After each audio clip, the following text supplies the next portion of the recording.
देखिए, अगर आप म्यूचुअल फंड के निवेशक हैं, तो आप बहुत अच्छे तरीके से इस बात को जानते हैं कि भाई म्यूचुअल फंड के अंदर जहाँ पर बात आती है लमसम को, तो लमसम को लेकर बहुत सारे लोग काफ़ी ज़्यादा एक्साइटेड रहते हैं क्योंकि वहाँ पर उनको फ़ायदा दिखता है या फिर बहुत सारे लोग पैसे बचा कर रखे होते हैं, तो उनको लमसम इन्वेस्टमेंट करना होता है। काफ़ी सारे लोग ऐसे भी हैं आज के डेट में जो कि एसआईपी को उतना ज़्यादा पसंद नहीं करते, लेकिन इन्वेस्टमेंट का जो एसआईपी वाला तरीका है, जो कॉन्सेप्ट है, वो बहुत ही बेस्ट है। लेकिन उसके बावजूद भी लमसम को लेकर काफ़ी ज़्यादा लोग एक्साइटेड रहते हैं। तो आज की इस वीडियो में हमारे पास सवाल आया था, उसी को हम कवर करने वाले हैं कि फिलहाल का जो सिचुएशन है, इन सिचुएशन को देखते हुए आपको कहां पर लमसम किया जा सकता है, कहां पर लमसम नहीं किया जा सकता है, कहां पर अभी लमसम करना चाहिए, कहां पर नहीं करना चाहिए और किस तरीके से करना चाहिए, इसके ऊपर हम डिटेल से बात करेंगे। तो ऑफ कोर्स वीडियो बहुत ज्यादा इंटरेस्टिंग होगी, तो वीडियो को एक लाइक और शेयर जरूर कर दीजिए। चैनल को अगर अभी तक आपने सब्सक्राइब नहीं किया तो चैनल को भी जरूर सब्सक्राइब कर ले, क्योंकि आपको पता है कि भाई इस तरह के इंटरेस्टिंग कंटेंट मैं आपके लिए लेकर आता रहता हूं।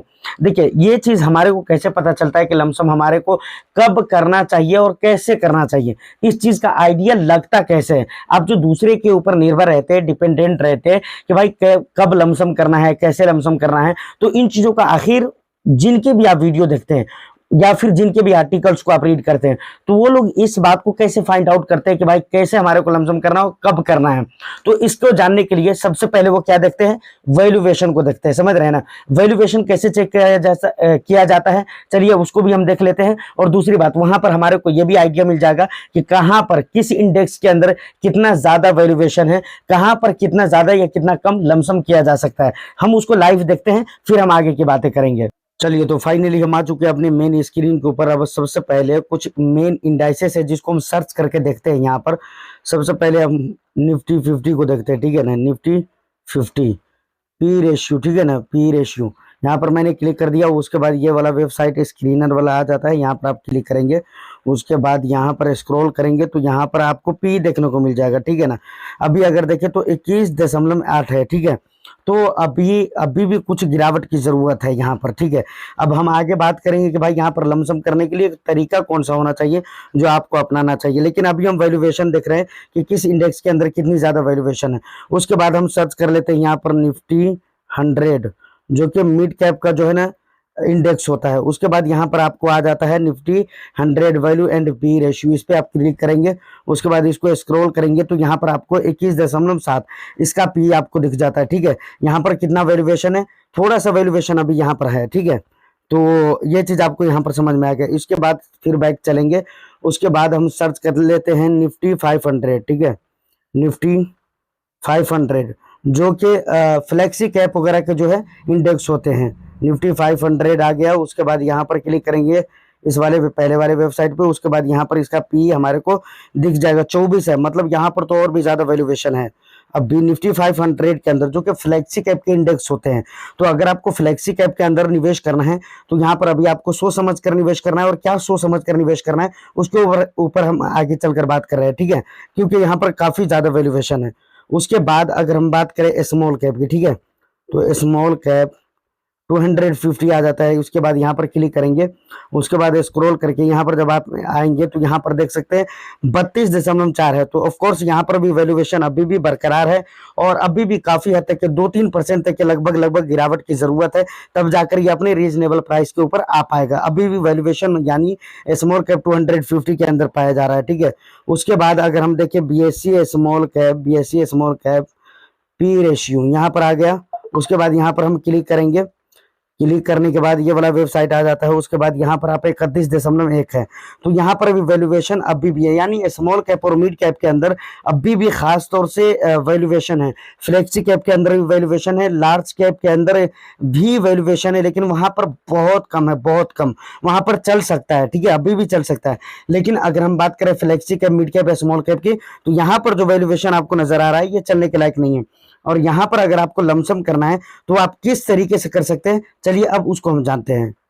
देखिए फाइनली वैल्यूएशन के बारे में जो भी इंपॉर्टेंट बातें थी मैंने आपको बता दिया है। उम्मीद करता हूं कि यहां पर आपको क्लियरली समझ में आ चुका होगा कि किसी भी इंडेक्स का अगर वैल्यूएशन चेक करना है तो कैसे चेक कर सकते हैं। देखिए स्क्रीनर के अलावा और भी कई सारे वेबसाइट है जहां से आप इन चीज़ों को चेक कर सकते हैं। हाँ ठीक है, स्क्रीनर की अगर बात की जाए तो ईजी टू यूज़ है, इसलिए मैं उसको यूज़ करता हूँ। ठीक है, और मैं कभी भी किसी वेबसाइट को यूज़ करता हूँ, कोई प्रमोशन वगैरह नहीं है। ठीक है ना। अब बात अगर हम करें निफ्टी 500 की जो कि फ्लेक्सी कैप का इंडेक्स होता है, निफ्टी 100 की अगर बात करें जो कि मिड कैप का इंडेक्स होता है, उसके बाद स्मॉल कैप 250 जो कि स्मॉल कैप का इंडेक्स होता है, तो इन तमाम तर जगहों पे, उसके बाद बीएसई स्मॉल कैप की अगर बात करें तो इन तमाम तर जगहों पे अगर देखें तो वैल्यूएशन अभी भी बरकरार है।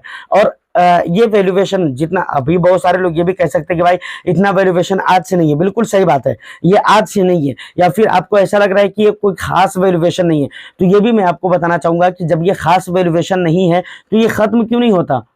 ये खत्म नहीं हो रहा है। ये इतना ज्यादा वैल्यूएशन मार्केट के अंदर आज से नहीं है, बल्कि पिछले कई महीनों से, लगातार कई महीनों से इसी लेवल पर मार्केट चल रहा है और इसी लेवल के आसपास ट्रेड हो रहा है। तो मार्केट के अंदर वैल्यूएशन जो आज से 1 महीने, 1.5 महीने, 2 महीने पहले जितना वैल्यूएशन था, उतना वैल्यूएशन आज के डेट में भी मार्केट के अंदर लगभग लगभग उतना है ही है। ठीक है, ये बातें आपको क्लियर हो जाती है। अब बात आती है कि भाई ठीक है वैल्यूएशन है और हमें लमसम करना है, प्लस मार्केट का जो सिचुएशन है ऑलरेडी खराब होता हुआ जा रहा है और पहले से भी खराब है। तो ऐसे सिचुएशन में और वैल्यूएशन को देखते हुए हमें लमसम की जो स्ट्रैटेजी रहनी चाहिए वो कैसी रहनी चाहिए, तो फिर वही वाली बात जो कि मैं बराबर आपको बताता हूँ। देखिए हम ये कभी नहीं कहते कि भाई आपको इन्वेस्टमेंट रोक देना चाहिए, बंद कर देना चाहिए या पैसे अपने घर में रखना चाहिए। समझ रहे, मैं ये कभी नहीं करता कहता और कभी इन बातों को मैं सपोर्ट नहीं करता। हमेशा मैं आपको ये कहता हूं कि अगर आपके पास पैसे हैं तो आप निवेश करते रहिए। एसआईपी है तो उसको तो किसी भी हाल में नहीं बंद करना है, लेकिन लमसम की बात आती है तो वहां पर एक चीज आपको याद रखना चाहिए कि भाई मार्केट का सिचुएशन बुरा हो, मार्केट में वैल्यूएशन हो, लगातार गिरावटें हो रही हो, तो ऐसी सिचुएशन में आपको लमसम कम कम अमाउंट का करना चाहिए।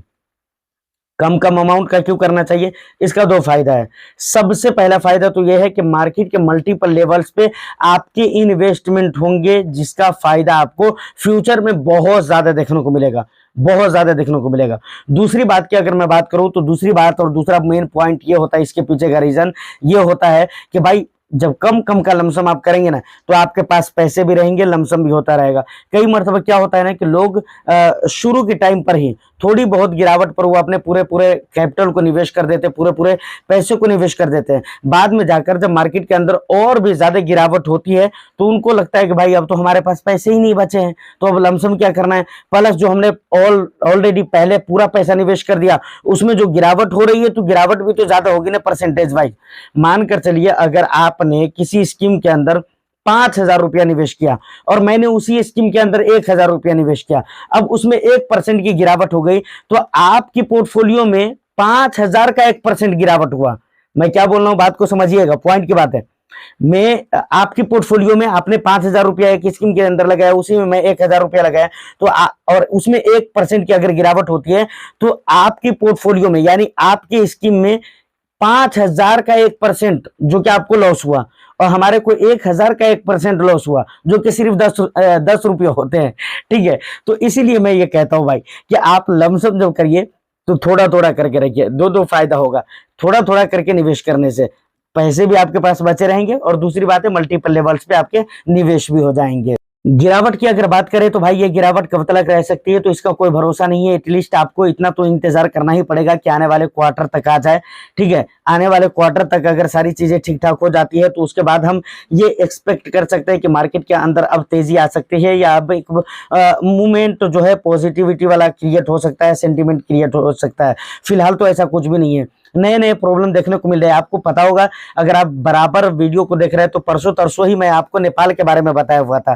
ठीक है, जहां पर मैंने आपको यह बताया था कि भाई सोशल मीडिया के जो काफी सारे एप्लीकेशन है जिसको वहां की गवर्नमेंट बैन कर रही है और जिसकी वजह से वहां काफी ज्यादा प्रॉब्लम क्रिएट हो रहे थे। तो उस टाइम पे खास खास कुछ लोगों को ही पता था, कुछ ही लोगों को पता था, लेकिन अब तो आपके ऊपर क्लियर हो चुका होगा। आप तो आपको बहुत अच्छे से मालूम हो चुका होगा कि नेपाल के हालात कैसे, और उसकी वजह से इंडिया के हालात भी खराब होने के चांसेस हैं, समझ रहे हैं ना। और काफी सारे लोग इसके बारे में मतलब बात कर रहे हैं कि भाई इंडिया के ऊपर भी ये चीज आ सकती है, इंडिया के हालात भी खराब हो सकते हैं, संबंध खराब हो सकते हैं। उसके अलावा और भी कई सारी बातें हो रही है, वहां पर कई सारे लोगों के डेथ की खबर है। तो ये सारी बातें हैं जो कि मैं आपको ऑलरेडी बता चुका हूं। तो देखिए, हम शुरू में भी कहते हैं और आज फिर कहता हूं कि हमारी मार्केट को मैं मानता हूं कि नेपाल से बहुत ज्यादा ताल्लुक नहीं रहता है, बहुत ज्यादा लेना देना नहीं रहता है, लेकिन इसका यह मतलब बिल्कुल नहीं है कि अगर दुनिया में कुछ हो रहा है तो हमारे ऊपर नहीं आएगा और हमारी मार्केट के ऊपर उसका इंपैक्ट नहीं पड़ेगा। ऑफ कोर्स उसका इंपैक्ट भी हमारे मार्केट के ऊपर देखने को मिलेगा, और इससे भी देखने में अगरचे आपको ना लगे लेकिन इससे भी एक